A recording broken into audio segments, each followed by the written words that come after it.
Hello, everyone, and welcome to Number 2 Show Live. Today, we're having fun today, and we're going to be here with a very special... Okay, well, you do a live show, you buy the ticket, take the ride. That's what I say. You're here on a very special episode of the Number 2 Show with me and my good friend and staple of the music scene, Clownvis. Everybody.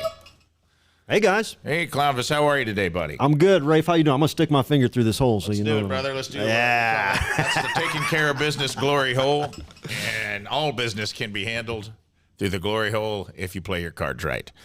I'm excited to have you on today, man.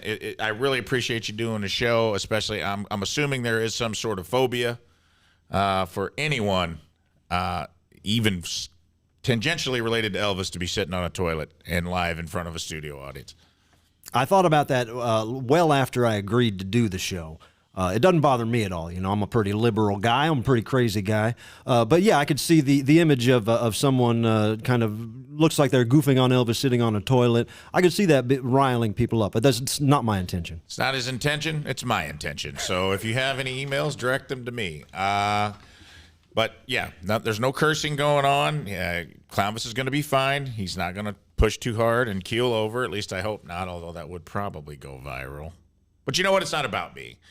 It's about us being together in this moment. And I appreciate you being here. We're going to do a segment later on where we take live calls called For a Good Time Call. But first, let's, Clownvis, introduce yourself to the people. Tell us a little bit about yourself and your history. Well, thank you very much, Rafe. My name is Clownvis. I've been performing pretty much my whole life. I've been involved in the stand-up comedy scene, the live music scene. I do a lot of hosting and emceeing.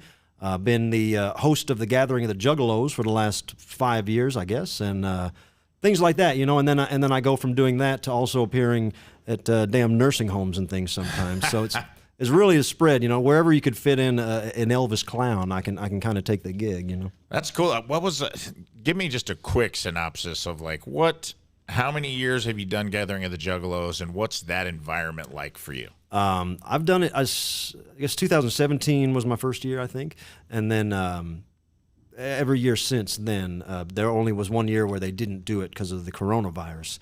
But I've been, at first, I was quite scared. I wasn't really, you know, I've always been a clown, but I was never really involved with the Insane Clown Posse. And so when I got the call up to do the Gathering of the Juggalos, just performing that first year, I was a little hesitant, but I figured, you know, I'd try anything once. I'm a stunt man. I like anything that has some excitement to it. But then, you know, as soon as I stepped foot on that stage at that first time at the Gathering of the Juggalos, those are my people, man. They're the people who are the people that see a clown that doesn't give a flip, and they agree with me, and they're my type of people. I love it. Dude, that's awesome. I was, you know, honestly a little surprised to hear they took off COVID-19. Because if the Juggalos are known for anything, it is responsibility and safety. Exactly. Well, and, you know, if you look back in history, they were the first ones to. There was one of the first festival to cancel, and their quote was that, you know, if even one Juggalo, you know, compromised their health, that's too much for them. So they pulled the plug first, and then yeah, I think they even on the late night talk shows, Colbert and those guys were calling them the Reasonable Clown Posse. They got some good press off that. Yes, yes, they are just a little off their rocker clown posse. Yeah. And you've been performing live and on social media and all sorts of outlets for 17 years now. Yeah, who's counting, you know? But it's certainly been a long life of touring and then, yeah, now I do so much on the internet, live streaming on the internet, which is so fun, on YouTube and on TikTok. And such a response, such a great way to grow an audience and to let people know what I'm about a little more than just, you know, squeezing out my best set in an hour, you know? Yeah, that's great, man. Awesome. I understand that you've prepared a little Number 2 Show jingle for us today. I wrote a song for you, yeah. Brother, I would love to hear it. It's very short, but it gets right to the point. Well, let me just get my mic set up here. Well, when you gotta go, you gotta go. That's why I listen to the number 2 show, the number 2 show. Yes, indeed, the number 2 show. Give you what you need, having a ball, race in the stall, the number 2 show. Damn, brother, pull that. That's going in. I hope that you don't want any kind of compensation for us using that for promos here on out, because I'm and I have nothing to give you. Milk that for all. With praise. One of the things I wanted to talk to you about today, man, we both had a similar experience, and I want to kind of dive into it a little bit. Sure.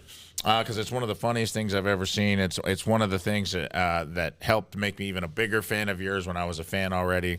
That was your appearance on. We're losing the guitar here live. That was my pants just fell off. Oh yeah, we're gonna lose the guitar for a minute. We're gonna lose the guitar for a minute so Clownvis can be comfortable. He will be playing a concert at the end of the show, a tiny stall concert, which is a staple here at the number 2 show. We've both had weird experiences with America's Got Talent. Your appearance on America's Got Talent is one of my favorite appearances, and we're actually gonna bring the video up and delve into that. Before we do, though, I'll give you a little background. I auditioned for AGT in Louisville a couple of years ago, and when you go in, you see these shows on TV, and they're produced, and it seems very in the moment, unscripted. Very things can go off the rails. But what I found personally was it was very curated. The producers have a very guiding hand in like what is happening on the show. Would you say that that's a fair assessment? Yeah, it is, and very, very much so. Yeah, so when I went and I auditioned, I was like in a waiting room. It was such a weird thing. I was in a waiting room with a girl who had a dog. It was part of a dog show, a little cute corgi or something like that. And it was like if Taylor Swift had never been famous and was a real, like she was cute and glowing, like she was walking around Louisville like, look at these tall buildings. I had never seen buildings this tall before. She was like from a small part of Tennessee. She had an adorable dog. I'm like, well, this girl's getting it for sure. And we're sitting there. There's a drag queen behind me singing at the top of their lungs. Like everyone's nervous. There's a guy who does carrying around a chainsaw, and he eventually comes in and he's like, I bet you guys are wondering what my deal is. I'm like, no, I'm pretty sure it's chainsaw related, dude. Not actually a big mystery. I'm guessing it's chainsaw related. And then there was a guy that kept like opening the suitcase and looking in it and closing it and looking around the room. And I'm like, oh, Christ, this guy's for sure a ventriloquist. Ventriloquist, yeah, creeps. And I'm like, nobody ask him, please. And then the little Taylor Swift girl goes, why you keep looking in that suitcase? Oh, no. And he's like, puts his hand down in the suitcase and pulls out a puppet. And I'm like, this has completely gone off the rails. But it was a really weird experience for me. Yeah. I don't know if you had to do this, but they ask you very probing questions. They would ask a question like, what's the thing you're most ashamed of in your life, your largest regret? And then they give you a line about 3 inches long to answer that. And I'm like, I think I'm going to need some scratch paper. I've fucked a lot of things up in my life, It just felt like they were trying to kind of drag a story out of me, and it just felt very curated. Yeah. Yeah, certainly. And those producers they're really magical. They can get you to say, we'll see in the video, I'll show you a point where they said something and I just kind of parroted it back. I mimicked it back to them, and that made the cut. I'm like, gosh, I didn't say that. I didn't mean to say that. They just kind of said that and I said it. Yeah. They're very crafty with how they do things. But yeah, at the same time, it's a matter of what they're looking for. And when I did, just a small difference, when I did it, it was probably the 4th season. And it was a different show. If you look back, or if you remember these older shows, it was more mean and more cutthroat, and they were looking for more like they were mean.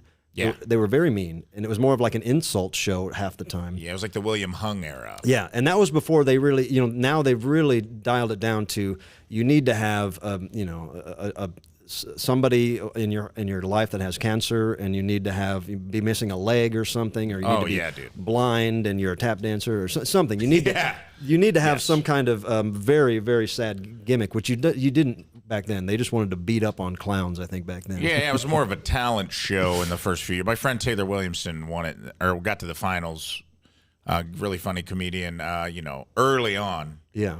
When it was still just kind of a talent show. That's kind of what, even when I went and auditioned, and eventually I had to follow the girl with the dog, And she came out. She's like, they told me I should walk around upstairs and let the cameras get, because I think I'm going to Hollywood. Oh. And I was like, cool. No. They did not say that to me. The stand-up went really well. The whole room was laughing. I just didn't get a feel like I was what they were looking for, and that's okay. Yeah. But also after I stayed in to watch the guy after me, and it was the chainsaw guy, and he was a wood carver, and these auditions are like 2 minutes long, dude. Yeah. And it took him. At first, I thought it was a bit, but he couldn't get his chainsaw started. So the whole audition was like, hold on a second. Priming it. He's like, hold on. That's a good bit. I mean, that's a funny bit. Honestly, something I would do. Yeah, but he was just a carver. Yeah, it seemed like something we would craft as a character, but he really wanted to carve this block of wood in front of him. But long story short, it is a weird experience, and very weird. And there was a time when I do feel like it was kind of like they were kind of looking. Yeah, it was. Yeah, definitely. And that's what I was, but I didn't know it for sure. Right. Until I was up on stage, and then I was like, okay, well, if I'm allowed to kind of fight, because they did have a producer that told me, or that told us, I was corralled in that same room with all these terrible people. And the producer told us that, if you have anything to say, make sure you leave it all out there on the stage. Don't come back wishing that you would have done something. And I took that as like, take the governor off. Yeah. And so I went out there, and I could just tell by their looks on their faces as I walked out. And I mean, we should back it up a little bit. So. Let's back it. Set me up to, so when did you, from the moment that you arrived and they started going through the pre-production part of America's Got Talent, did you realize like, oh, this might be a setup? Well, they had called me, and I said no to them right off the bat. Some fella called me. I said, I'm not interested. I'm not interested in trying to prove anything in 90 seconds. I'm kind of a slow burn with the old Clownvis act. Absolutely. And so I said, no, thanks, and then they had a lady call me, and she was kind of sweet-talking me a little more or something. She goes, oh, doesn't your mom watch the show? I said, yeah, my mom watches the show. She goes, well, why don't you do it for your mom? And all of a sudden, this lady's making sense. I'm like, all right, maybe I'll do it for my mom. Maybe I'll make my mom proud. And anyway, Mom wouldn't talk to me for 2 weeks after I did the damn show.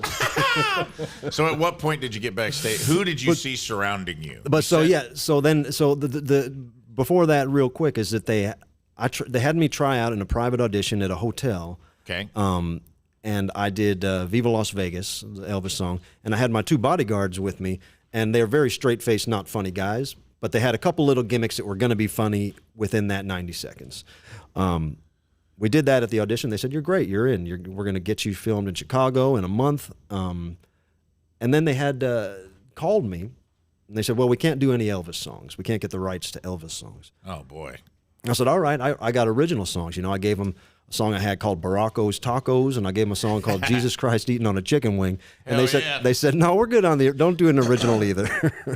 They said, just pick another popular song, And so I'm not. Did it have to be something that was like, I don't know what you would call it. What's the Happy Birthday song? Yeah, like, Public Domain or something. Domain, well, so that's why I picked Old MacDonald Had a Farm. I could have done. They made it sound like I could have picked a CCR song. I could have done something else that just wasn't Elvis for some reason, like they couldn't get that particular rights. But so then I was just done with it. I go, all right, well, can you procure the rights to Old MacDonald Had a Farm? I can do that one. And so I just figured I would go out there, and I still, same thing, had a couple gimmicks. I thought maybe they would say, this is very whimsical. Let's see what else he does. And at best, I would have to do something else, and I didn't even want to. But I did have a feeling that maybe I could pass one round. Sure.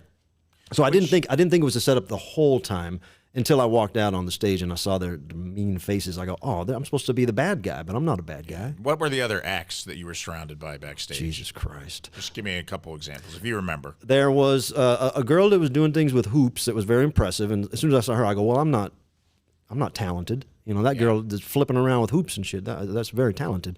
And then unfortunately, there was a guy called Dracula Sinatra.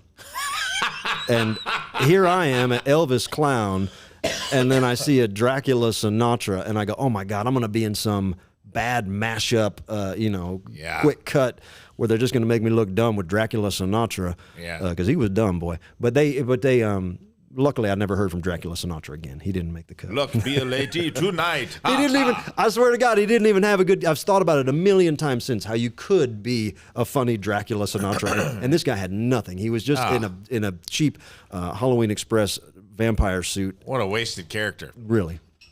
There's so many good things. I did it my way. Cool. And I get where you're coming from. Like, even when I did AGT, in the back of my mind, I was like, if I get this, all I want to do is make it a week or two. Yeah. Just kind of get my face out there, get my comedy career a little bump. I'm not really a clean comic. It didn't really fit my act anyway. Yeah. And like you said earlier, I didn't want to go make it to the finals and be up against, a Vietnamese refugee who stepped on a landmine and plays cello with their feet. And then be like, all right, yeah, there's this heroic story, and then here's a guy who wants to talk about his old balls. I was like, just let me make it a couple weeks, get X'd out, and then see if I can parlay that into a few club dates. Yeah. But so we with the judges who they were at my time, it was Piers Morgan, who was new to the scene. It was his first year. Nobody had ever heard of this guy. And then Ozzy's wife, and then Howie Mandel. Sharon. And so it's very easy. I mean, me and my two bodyguard buddies that were doing it with me, for weeks we had just been joking about, like, if it goes south, who cares? Why would Ozzy Osbourne's wife have any influence on my life as a performer? Yes. It's just, I'd be like, what does Geezer Butler's wife think? Who cares? Yeah, good point. But so we were having these little mini roasts, where we were just poke, at the concept of these judges, and so all that stuff was in my back pocket. But it was not my, I'm not an insult kind of comic. I don't go out there and razz people. It's not my thing. But you're a very nice guy normally. But when you're sitting ducks and you're poking at me, then you got to go after them. Which brings us to, I think we've built it up to the moment we're about to see. We're going to actually play some footage, and I'll pause it when I have questions. But we're going to play the footage from Clownvis's appearance on AGT. When they tried to put Baby in a corner, and Clownvis wasn't having it. Welcome back to America's Got Talent, where everyone is dreaming of the same thing. The $1 Million prize and a headline show in Las Vegas. Wow, real building it up, The man. home of legends. pretty cool. Entertainers from all over the world have performed in the City of Lights. And our next contestant is hoping to follow in their footsteps. That's I go me. by Clownvis, the king of clowns, and that's exactly what I am. I'm the king of clowns. I'm here to entertain you. I'm very serious about my act. Entertaining people is something I've always done. It's been in my blood since I was a little kid. This is it, and this is time for Clownvis to shine. I am the best, and I really do think that after the judges see what I can do, we'll be all set. Good build on up. that stage today, we're going to win the hearts of America. That's the part they made me say. All right, pause it here.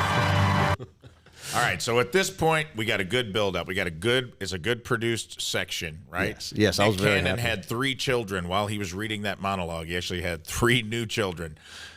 Things are going well. You're still feeling like, all right, they're spending some time on me. This could be legit. Yes. And then roll the footage. We walk out. You see their faces. You realize it's... Look at if you can see their faces as I walk out. I don't know if you can, but they are all just already mad at me, which doesn't make sense. stone-faced. That don't make sense. Yeah, they were told. They were prepped for this.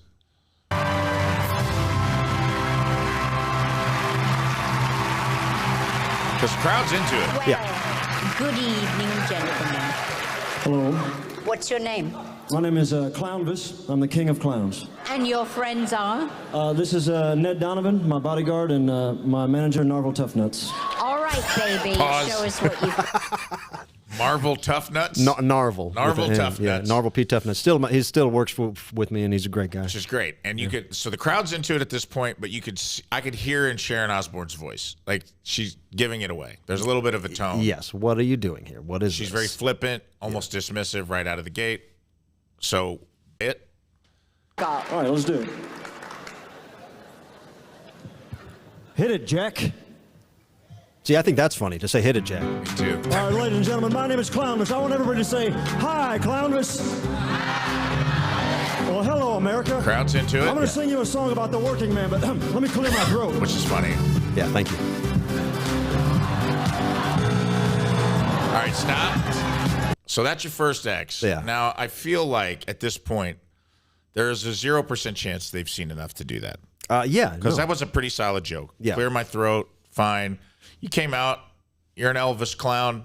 I don't think they should have been surprised to see some clown stuff. A little magic, yeah. Yeah, a little bit of magic.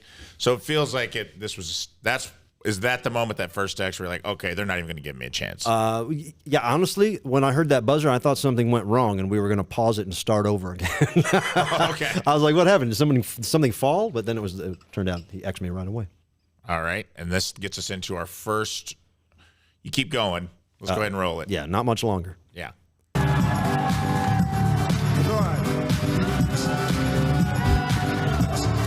Old MacDonald had a farm, E-I-E-I-O. And on that farm he had some tricks, E-I-E-I-O. Come on. Didn't give him enough time to get down. See, Nick Cannon's on my side still. Even Nick. Pause. So even Nick Cannon at this point's like, what the hell? And, you didn't I mean, let this guy perform for like 20 seconds. And I don't want to toot my own horn, but my voice sounded fine. It sounded good. It did. I get that, like, the old McDonald, I almost feel like not letting you do an Elvis song was a little bit of a setup. Yes. And the old McDonald, but I could see in the background some of those audience members were clapping. Not everyone was doing thumbs down or anything. Like, Yeah, no. But it gets real volatile real quick. Yeah, this is where I start having fun, where you turn the tables on them. So let's roll that footage. I love it. All right, let's have it. You got anything for me? What do you expect me to say? You come on as an Elvis impersonator. You're dressed as a clown and you're singing Old MacDonald Had a Farm. Thank you. Very good. It is, without any doubt, the worst act I've probably ever seen. So, I'm proud of that, Pierre. my name Pause. is Piers. So you called him Pierre, which this is where I started having fun. I'm like, all right, now he's gone in full fucking roast mode. I love it. Yeah. Because he basically called out what the producers made you do. Yeah, I mean, They made you sing a different song. yeah, pretty easy to tear that wall down and just be like, well, what are we doing here? Yeah, and nothing, man, there's no sicker burn in the world than just calling somebody by the wrong name. Especially when they're like an egomaniac like Piers Morgan. So let's go ahead and play it. Piers Morgan. And who are you? I'm your worst nightmare. As a head scratcher, boy, I don't know why he's being my nightmare. Yeah. Sharon's giggling, man. She's got a contact high from living with Ozzy too long. Oh, no. All right, pause. Now here's where you went on the offensive, which I love. You knew what was going on, and you're like, nah, I'm not even going to let her insult me. Yeah. I'm just going to go for her first. Yeah. What were you feeling at this point? Were you like, because I think you told me at one point, you're like, they left my mic on, man. I did. It. I literally, I'd give my mic a little tap to be like, okay, no, I'm still on, so I guess nobody's pulling me off.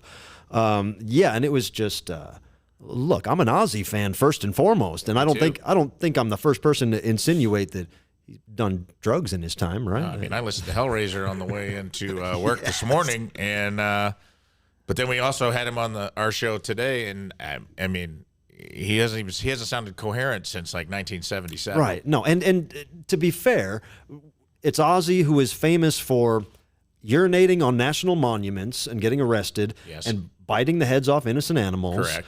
Snorting ants, so many things. I can't think of a real positive Ozzy thing besides he rocks. I love Ozzy. He rules, and I don't think a contact high was that insulting. Yes, but Sharon did not think it was all right. All right, let's play that. do that. What?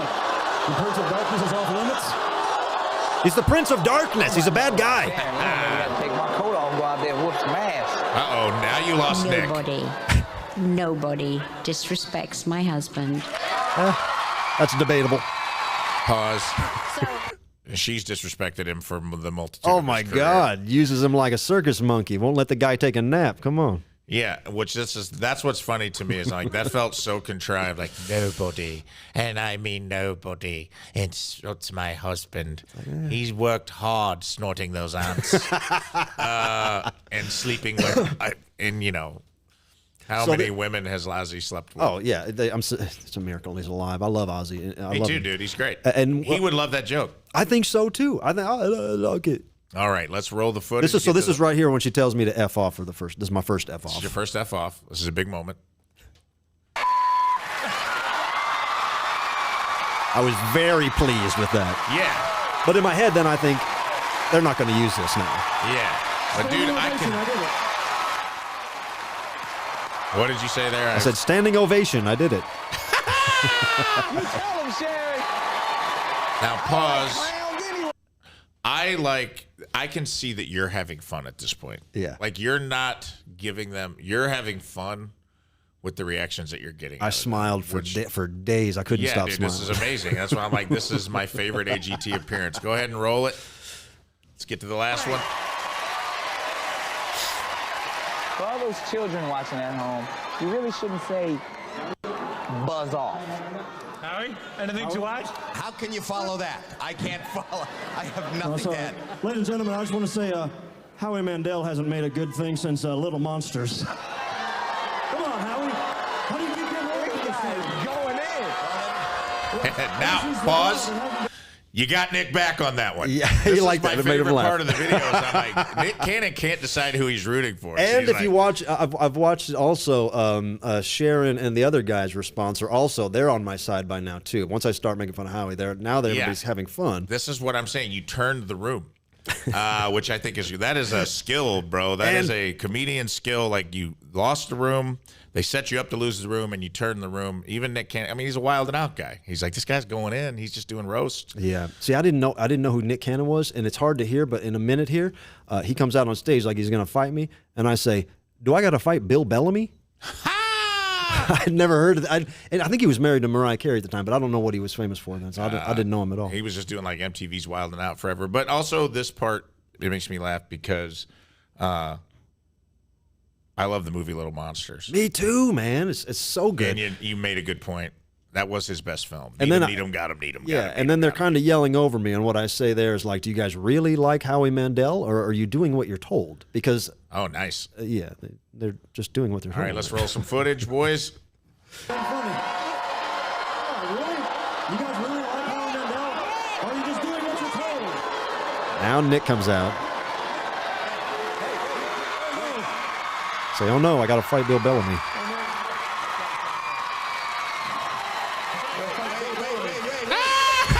I've never heard that before. The answer to him.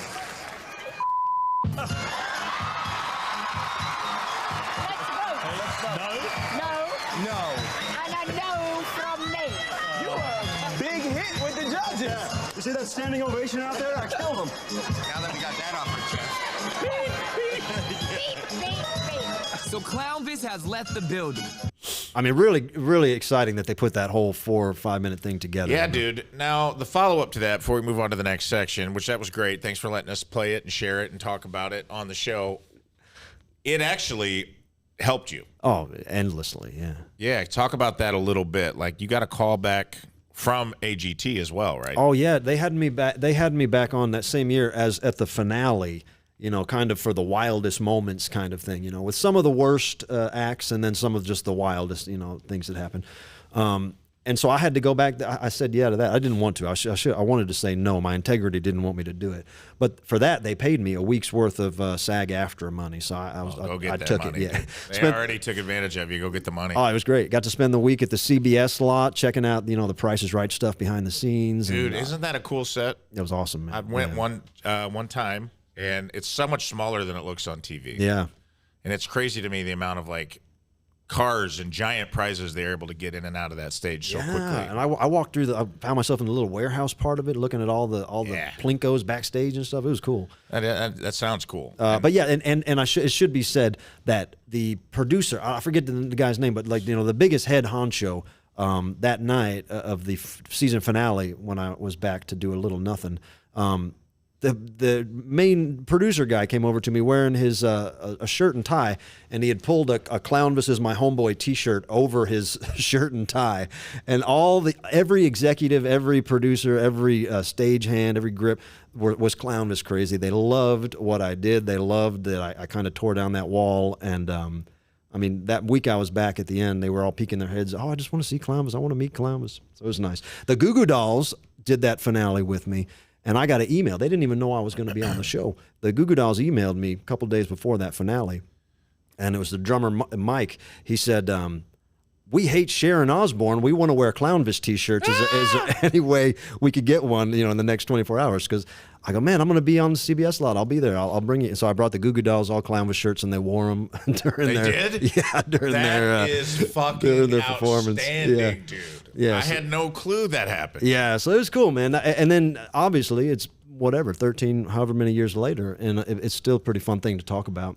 Yeah, man. It's just I was unaware of it, even though we're friends and I knew you. Like last time you were on the show, so you brought it to my attention, and I'm like, this is the best thing I've ever seen. Yes, I would hope that people see more than just that. Yes, because it's not like that's what I do. Not at all. But In it fact, is a fun. It's a caveat. It's the opposite of what you do. Your act is very well honed and put together, and it was a common thing that I felt like you and I had in common, where I felt very manipulated and taken advantage of, and it was like I felt like I was given a choice at the AGT audition, where it's like, surrender your life and darkest secrets to these producers to become a 3-minute soundbite, or make a choice. But I appreciate you doing that, man, today. Thank you for going over the clip with us. And let's move on to the next segment. You ready to do the next segment? You ready to go live with some callers and some voicemails? Oh, yeah, let's do that. Well, let's move on to a segment I like to call for a good time call. And I think we got a couple callers on the line, and we'll get them in here, and then we'll do our best to answer their questions, give them advice, or just talk about the topic they throw up to us. So, Josh, give me that first caller, brother. So, just want to let you guys know who this is. This is Private First Class HVAC Specialist Tim, also known as the best dress at the Lovers Soiree. Oh. Next to Clownvis, of course. Well, Private First Class Tim, best dressed at Lovers Soiree. I hope we can abbreviate that in the future, but I appreciate that, man. What's up? What's your issue today? Well, okay, I lost my father. This is kind of serious, but also I understand what you guys think. Okay. I lost my father many 17 years ago. He was a huge Elvis fan. Never got to experience the loveliness of Clownvis. So I was wondering if Clownvis would ever be interested in doing a nice little set at St. Louis graveyard. But let's just go party at the graveyard. Listen, man, I've been hired for some weird gigs, but to go sing to your dead dad might be the weirdest thing, and I don't think I could say no to that. Awesome. Yeah. No, I just think it would be a great time. I do appreciate it.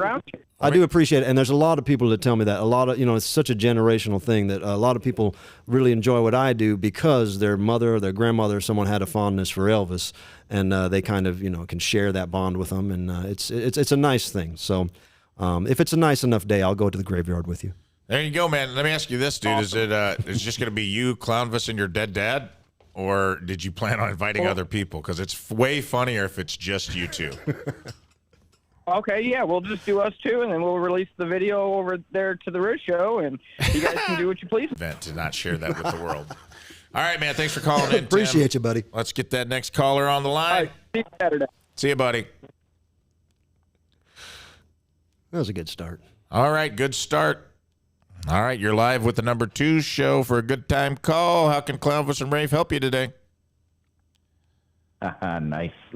Hi, my name's Dylan. First of all, can you hear me okay? Yes, Yeah, Dylan, buddy. I can hear you loud and clear, brother. What's on your mind, man? First of all, thanks for number 2 show. I've been watching it since you started, and it's hilarious, and I love it. Thank you, brother. Thank you very much for that. that. For our entertainment. So question, a little bit of backstory first. Divorced a couple years ago, traveled for work. I have been on Tinder for a while and only have had one successful meeting. Like, I've only been able to meet someone once. Okay. And it was when I was traveling for work in Wisconsin. Kind of weird. And the girl I met is actually from Poland and had only been in the States for a few weeks at that point. Okay. And now we're getting along really well, and she's probably going to come live with me for a little while, because the other option is she goes back to Poland. My question is it weird to move that fast? I mean, I'm 30-something, so I'm not a child, like a smitten teenager, but okay. Is it weird to invite someone to live with you that you've only met recently? I think I know the answer, Rafe. Yeah, go ahead, brother. Look, man, if you only got this one chick, then go ahead and lock it up. Get her in here. And I mean, you know, right. it's not like, you know, it's going to be a lot easier to do that than it is to keep fishing and trying and then maybe getting close. I think if this is the one, the only one, then let's just take the path of least resistance and get this Polish girl here and set her up. Yeah, how long you been dating her, man? That's what I was kind of thinking. Since early November. Oh, So only about a month. Oh, about a month. Okay. Well, I think legally, according to the Warsaw Act that was signed after World War II, you have to give board to a Polish woman who's seeking refuge. So technically, you don't really have a choice here. Yeah. You know, unless you side with the Nazi party, in which case, you know, we got bigger fish to fry in this phone call. Are you moving her in as a sign of like, hey, I'm giving you a place to stay. You're gonna have your own bedroom. Or are you moving her in like to shack up, sleep in your bed, vis-a-vis, play house a little bit? Probably in my bedroom. I mean, I have a spare bedroom, but I'd like to keep that for guests. And I mean, if I have my girlfriend sleeping in my house, I'd prefer it to be, you know, 100%. in bed with me. So does she see herself that way as your girlfriend? Yeah, I think so. And this is kind of this is short-sighted thinking on my part, but it's not like you're moving to Poland, so whatever, give it a try. Get her out man. here. If it doesn't go well, then she'll leave. We say, get that pole on your pole, my friend. I don't say that, Rafe. I say, get that pole on your pole, my friend. I think it's a sweet thing you're doing. And as a man with a Belarusian girlfriend, I would never get married, but we had the conversation before she got her citizenship that if things went south and her family was getting deported, I was like, we'd go down to the courthouse and make it happen for that. So I feel like you're giving her. Well, that's interesting because she's actually from Belarus, but she has dual citizenship with Poland to make it easier to travel. Also, she's ashamed of her Belarusian kind of background. That's good to know. All right, man. Well, we say lock her down, shack it up, buddy. Yeah, good luck. Good luck. All right. Thanks. Have a good one, guys. No problem, man. Do we have any more callers or any kind of pre-records, Josh? Young love is a beautiful thing. It is, man. And honestly, your odds. Okay. Honestly, your odds are pretty much 50-50 no matter what, dude. Yeah. I know people that have dated for 11 years, got divorced in the first month. Like, you know what? Love is love, man. Love is love. All right, next caller. You're on with Clownvis and Rave on For a Good Time Call. How can we help you? Hey, Clownvis and Rafe. This is Tony, first-time caller, long-time baller. I had a question that was kind of in the spirit of the number 2 show. It's a little bit number 1, number 2 related. Okay. Wanted to get your thoughts on it.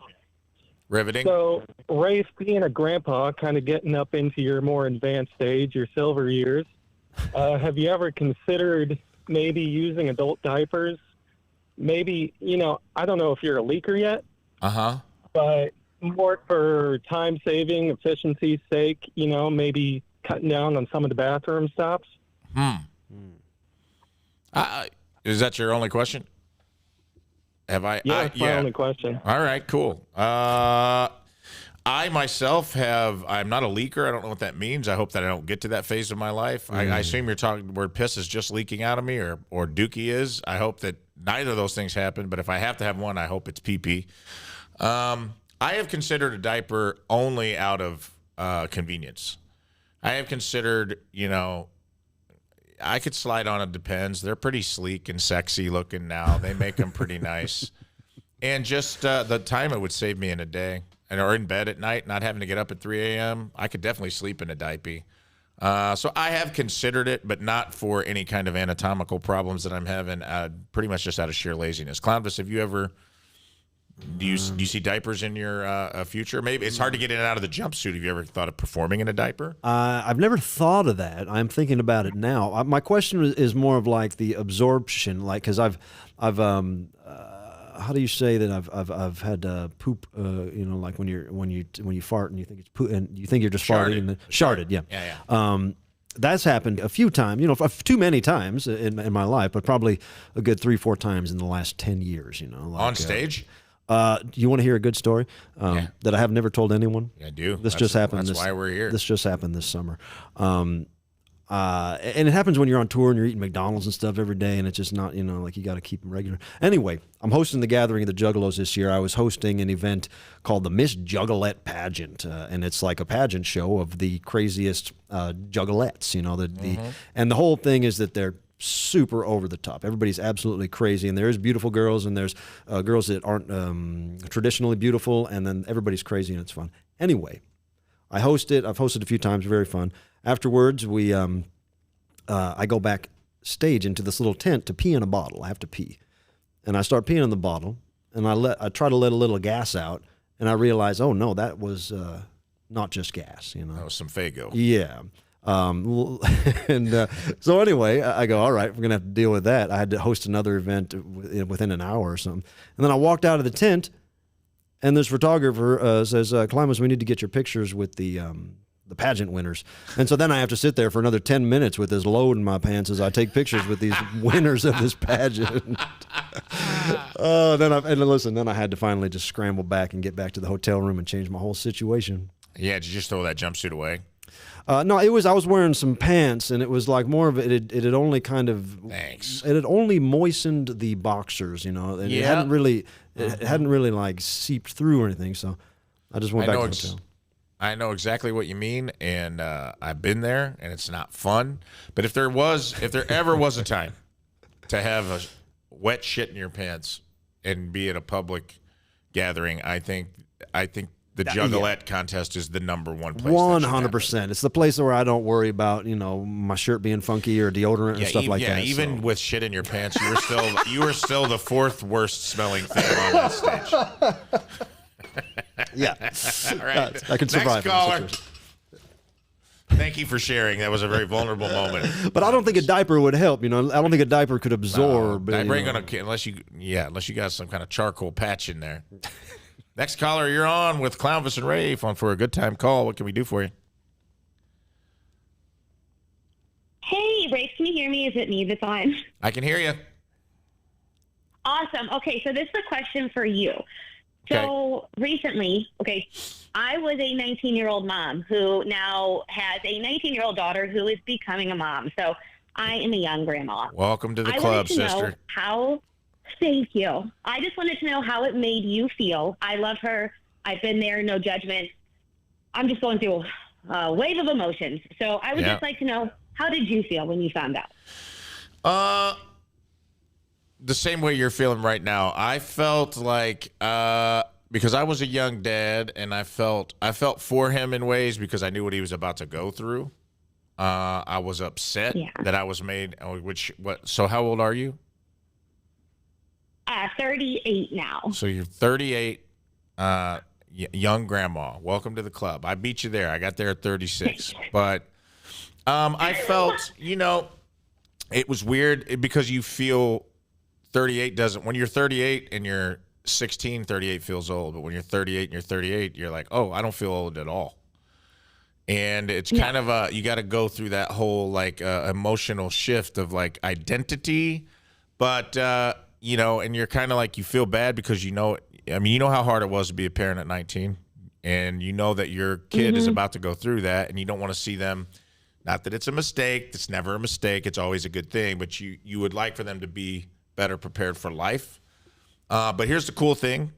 Silver lining, 38 years old, you got a lot of vim and vigor left in you. And it's almost like a second chance at parenthood because you get to see – you couldn't get to see your grandchild from that 20,000-foot view of because when you're a young parent, there's a lot of pressure and you make a lot of mistakes because you're young and inexperienced, and you get a little bit better perspective, and you just love the grandkid, and you realize they're going to figure things out. No matter what you do, you can't stop things from happening. Look at your 19-year-old prego right now. There it is.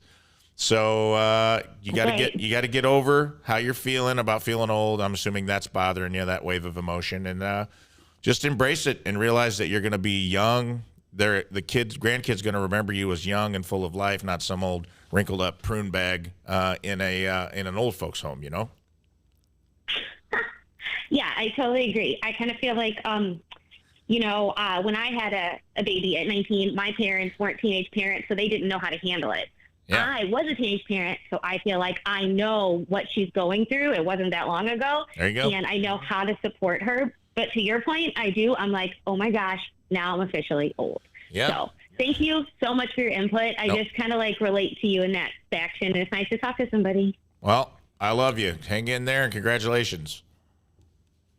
By the way, All right. She said, by the way, and you hung up on her, which I love. By the way. By the way, your time is up. Clownvis, you got any grandkids running around out there? No, not that I know about, but what a wide world it is, Rafe. How would I know all my comings and goings in this That's true. dimension? That's true. I could be Sharon Osbourne for all we know. All right, I think I got time let's do one more call, and then I'm going to let Clownvis do his concert. So I'm going to take one more caller. If you've been on hold, call back next time. People in the chat were saying Brownvis after your shark story, which I think is very funny. All right, caller, you're my final caller with for a good time call with Clownvis and Rafe. What do you got? Better be good. You're closing the show. Yo, what up, Ray? What up, Clownvis? What up? Wanted to ask two questions, actually. One, okay. Clownvis, what's your skateboard going for? Because I'm really interested in one. Oh, man, clownvistotherescue.com is the website. We got it up, I believe it's up for $85 right now. And if you see me live, you could probably catch me at the show this weekend or something. You could haggle with me at the merch booth, probably talk me right down. I'm a pushover.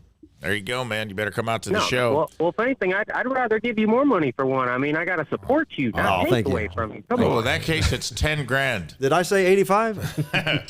And it is cool. I saw one today. The quality is top shelf, dude. It is a very, very cool skate deck. No corners were cut. It is very, very cool. All right, what's your second question?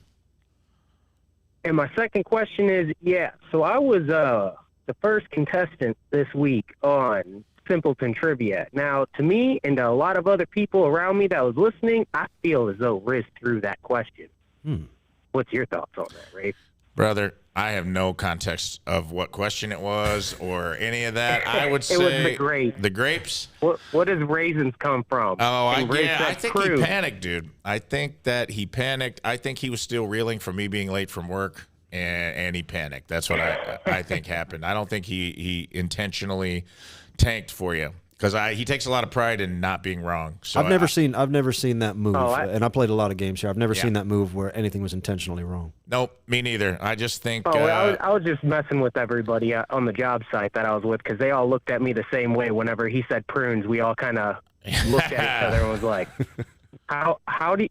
What? I think you just bet on a mental deficient, and that's on you, buddy. Thanks for calling in, bud. You know what? Let's take one more quick caller. Have a great day. Cheers, buddy. If we still got somebody on, Josh, let's take one more quick one, and then we'll move on. All right, surprise last caller. We're going to take you. Decided we were. You're with Clownvis and Rafe. What can we do for you? First, I just want to say I appreciate the change in choice of taking the call. My question mostly is for Clownvis. All right. Great. So the question was brought up during the show. Would you rather be paid $1 million flat out as a lump sum or 3 cents for every step you take for the rest of your life? I don't know if they asked you that like during the break or whatever, but I know they sure shit didn't ask you during the show. So No. I was curious what your answer would be. What was the first one? I get $1 million? So you get $1 million all in, up front, cash free, tax free, right now, or you get paid 3 cents a step for the rest of your life, which I did horrible math on. But 10,000 steps a day would be about $333 a day. I would just take the mill right now. I don't want to do math. I don't want to walk any more than I have to. And I live a comfortable enough life. I'm not a rich man by any means, but I don't want for much. You know, I can kind of get everything I need. And with an extra mill, it would just be living on a gravy bus with biscuit wheels, baby. It would be all right. So. I agree with you, man. That'll buy you a Cadillac, put a little bit in the bank, and you're good to go. It's a good question. I love thinking about those. All right, man. Thanks for calling in, brother. You have your answer. Take that $1 million. Don't get that monkey's paw situation where you take 3 cents a mile and then you end up getting hit by a bus and you make 6 cents. Don't do it. All right, that's going to conclude. Thank you, Clownvis. That's going to conclude our. What'd you say? I didn't say. I didn't say anything. I got somebody in my ear. Hold on. Oh, yeah. The cops are coming. So we covered a lot of ground today. We we found out a little bit about Clownvis. We found out we got a new jingle for the number 2 show, which I'm super excited about. We covered his AGT appearance, which was amazing. I'm going to pull that footage and make it a separate clip probably because it's so goddamn funny. Just watching you roast all of those judges as a comedian just lit my heart right up because I'm like, here's someone who flipped the script on all these producers stacked against him. And I think we had some good questions. We answered some fan questions, interacted with folks. I appreciate you guys calling in. I want you to know that you can go on the Point app. You can go into the little text box number 2 show. You can leave a message of a topic or a question or something you need advice about anytime, and I will get to it on future shows. And if you tried to call in today and you didn't get on, I apologize. We had so many callers. There was no way for me to squeeze everybody on. But I love you. I appreciate you watching. I appreciate you being in the chat, being part of this with me every day. And it means a lot to me, and it sure means a lot to me that Clownvis joined us today. And right now, we're going to close the show with a segment I like to call Tiny Stall Concerts, which we love to do here on the number 2 show. Suck at NPR. You have a tiny desk concert. I'll go even smaller, and I'll squeeze someone into a shitter. And Clownvis is going to play us a little bit of music in the first ever Tiny Stall Concert, Clownvis edition. Well, this is so nice. I wouldn't want to be anywhere else in the world right now. Unless I think about it, and then I could probably come up with something. But I was up all night last night trying to think of the perfect song to play in this stall. I think I've got it. Silent night, holy night, all is calm, all is right. Tiny baby, so tender and mild. Virgin Mary, squeezing out Christ. I don't know what the actual words are. Sleep in heavenly peace. Sleep in heavenly peace. I never really learned the words of this song, and quite honestly, I never really even liked it that much, but it just seemed like a fitting song to play around the holidays. And I know I said something about the Virgin Mary squeezing out Christ. Probably not the best thing to say on a public podcast like this, but it was a squeeze. This is the right place for that. If you think about it, it must have been a squeeze. So while I'm well off track, singing about whatever the hell we're singing about here, I'm trying to get back on track, and I will do it like this. Sleep in heavenly peace. Is it peace, or is he saying peas? I think it's peace. All right. Could peace, be pea. Peace makes more sense, because why would you put a baby in peas? Yeah. Maybe the Jolly Green Giant baby would be in peas. That's true. Sleep. Let me just finish the song, Rafe. Quit talking about peas. Sleep in heavenly peace. Sleep in heavenly peace. Peace. Thank you. Oh, that was beautiful, man. I tried. I tried. I think I might have messed up some of the lyrics. I got to learn them. You know what? I kind of like Squeezing Out Christ better than the original lyrics. Squeezing out Christ. And you know what? Squeezing was not even the first word that came to mind, so I'm glad I landed on squeezing. Yeah, well, you did a good job. Thanks. I appreciate you being here today, man. I know you got a lot of shows coming up, so let's plug them. And I know I'm part of one of them, but let's start with this weekend. You go ahead, rattle them off, man. I know you got a lot of appearances coming up, so let's get people out to see your shows, buy them skateboard decks, and make a little money to buy you a Cadillac, man. I appreciate you. Yeah, this weekend's a big one. Steve's Hot Dogs in St. Louis is doing a Clownvis hot dog. You can go there and enter a chance to win tickets to my big show on December 22nd, which the homie Rafe will be there making people laugh, as well as the Golden Rods playing some music. And then I'll be doing a special set. It won't be, if you've seen me before, this will be a little different. It won't be my usual stuff. It'll be more winter-oriented, but fun, funny, and all the same. It's worth getting to there the 22nd. And then what the hell else am I doing? ClownvisToTheRescue.com is all the merch dates and tour dates and merchandise. There you go. And then can they find you on, what's your social media situation? I know you do a lot of lives, a lot of fun stuff on social media. Let's drop those handles, baby. Appreciate that. Yeah, follow me on TikTok at Clownvis and on Instagram at Clownvis. Those are the real live ones. I'm on Facebook and Twitter as well, but TikTok and YouTube as well. It's all of them. Just find, I'm the only Clownvis. Find me on all of them. It's only Clownvis. He's at kissmyassSharonosborne.com. Underscore Clownvis. I appreciate you being here today, man. Taking time to be with me. I had a good time. I hope you had a good time. I appreciate everybody who called in or attempted to call in, everybody who left a message, everybody on the live chat right now, and everybody who's rewatching this right now, wishing they would have taken part in this live representation of the number 2 show, but you were at work trying to be a good Samaritan. Should have been here. Instead, you should have taken your shit break, got on the toilet, and called me. But now you know for next time. And with that being said, thanks for watching the number 2 show. I'm your host, Rafe Williams.